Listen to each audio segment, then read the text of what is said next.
अडानी अंबानी के नाम पर कांग्रेस सहित देश की विपक्षी पार्टियां खूब हंगामा मचाती हैं, लेकिन क्या आपने विपक्ष को कभी इन कंपनियों के खिलाफ प्रदर्शन करते देखा है?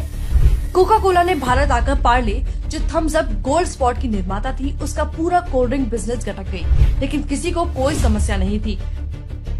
ब्लू डार्ट, DHL और फेडेक्स जैसी कुरियर सेवा कंपनियां आई, अपने खुद के विमान भी खरीद लिए। भारत में पूरे कुरियर कारोबार पर एक तरह से कब्जा कर लिया। क्या किसी ने कोई तमाशा किया?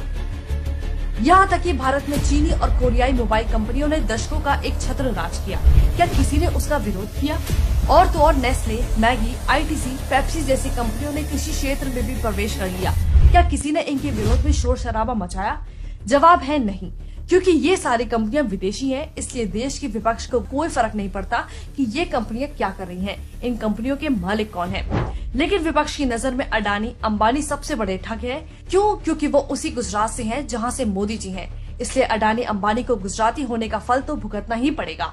विपक्ष की नजर में पूरे हेल्थ इंडस्ट्री पर कब्जा कर गरीब जनता को महंगी दवाई बेचने वाली विदेशी फार्मा कंपनियां महान हैं, लेकिन भारतीय आयुर्वेद को दुनिया में नई दिशा देने वाली पतंजलि भारत के लिए खतरनाक है। असल में विपक्ष को समस्या सिर्फ भारतीय उद्योगपतियों से ही नहीं, विपक्ष को असली समस्या मोदी जी के मेक इन इंडिया से है। मेक इन इंडिया से विपक्ष को समस्या क्यों? मेक इन इंडिया की वजह से ही भारत मैन्युफैक्चरिंग में चीन की चूल्हे हिला रहा है। एप्पल और फॉक्सकॉन जैसी मल्टीनेशनल कंपनियों की लगातार इंडिया में शिफ्टिंग हो रही है। यही नहीं, भारत का मैन्युफैक्चरिंग एक्सपोर्ट तेजी से बढ़ रहा है। भारत मैक्सिको और वियतनाम जैसी इमर्जिंग मार्केट्स के साथ प्रतिस्पर्धा कर रहा है। पहली बार भारत ने $750 बिलियन से अधिक का निर्यात किया। इतना ही नहीं, भारत का इलेक्ट्रॉनिक निर्यात 2018 के मुकाबले अब 3 गुना बढ़कर $23 बिलियन पर पहुंच गया है। अब देश हित में होने वाले काम कांग्रेस जैसी विपक्षी पार्टियों को कहां सुहाने वाला है। और ये कांग्रेसी जिन उद्योगपतियों को टारगेट कर रहे हैं, ये वो उद्योगपति हैं जो मोदी जी के मेक इन इंडिया प्रोग्राम को मजबूत करने में अपना हाथ बटा रहे हैं। इसलिए विपक्ष इन उद्योगपतियों के पीछे पड़ा है। विपक्ष क्यों करता है विदेशी कंपनियों से प्यार? आपको याद होगा, कोविड के दौरान जब भारतीय कंपनियां कोरोना वैक्सीन बनाने की दिशा में काम कर रही थी, तब राहुल गांधी और उनकी पार्टी के नेता फाइजर और मॉडर्ना की लॉबिंग कर रहे थे। सरकार पर उन्हें जल्द से जल्द खरीदने का दबाव बना रहे थे।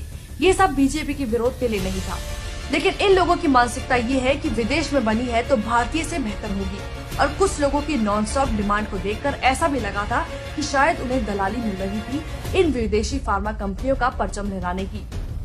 लेकिन अंत में उन दबाव का हश्र क्या हुआ, ये दुनिया में आज किसी से छिपा नहीं है। वे भारत में बनी हर चीज से नफरत करते हैं और विदेश में बनी हर चीज से प्यार करते हैं। विपक्ष का दोगलापन।